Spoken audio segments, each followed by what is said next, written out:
Hello అండి, welcome to my channel. ఈరోజు ఒక ముఖ్య గమనిక ఏంటంటే, ఈ యొక్క కోడిగుడ్లు ఫ్రిడ్జ్లోనే ఎప్పుడు పెట్టి ఉంచుతాను. అయితే మచ్చలు లాగా వచ్చేసాయండి. దానిపైన వచ్చేస్తే ఏంటి మచ్చల్లాగా ఉన్నాయని చూస్తాడు కల్లాను కోడిగుడ్డు పగలగొట్టి చూస్తే లోపల నల్లగా ఉన్నది. స్మెల్ కూడా లేదు, బాగానే ఉంది, కానీ లోపల నల్లగా ఉంది.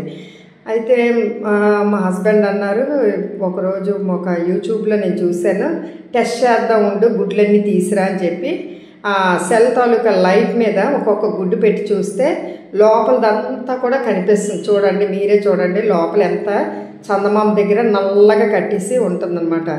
అయితే గుడ్లన్నీ కూడా బాగున్నాయి బాగోలేదు అని చెప్పి ఈ లైట్ ద్వారాగా తెలిసింది. ఎందుకంటే చూపిస్తున్నాను గబుక్కని ఇలాంటివి తెలియకుండా తిన్నా ఏం చేసినా వాంతులు మరి లూజ్ మోషన్స్ ఇవన్నీ అయిపోతాయి. కాబట్టి మరి ఇవన్నీ కూడా మీకు తెలియపరుస్తున్నాను ఈ వీడియో ద్వారా. మీరు అందరూ చూసి కొంచెం జాగ్రత్త పడండి. ఎందుకంటే యూట్యూబ్ ద్వారాగా మరి మంచి అనేది ఇతరులకి నేర్పించినప్పుడు మన ఇంటికి వచ్చింది ఏంటంటే బ్లెస్సింగ్స్ అండి. కాబట్టి అందరికీ ఒక మంచి అనేది వీడియో ద్వారా మీకు చూపిస్తున్నాను. అందుకే ఈ వీడియో చేశాను అనమాట. చూసారా, తెలియకుండా మేము వేసుకొని తినేసాం అనుకోండి, ఇప్పుడు మేమంతా సిక్ అయిపోదాం.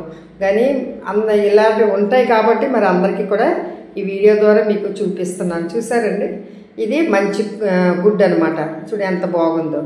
బాగున్న గుడ్లన్నీ పక్కన పెట్టాము.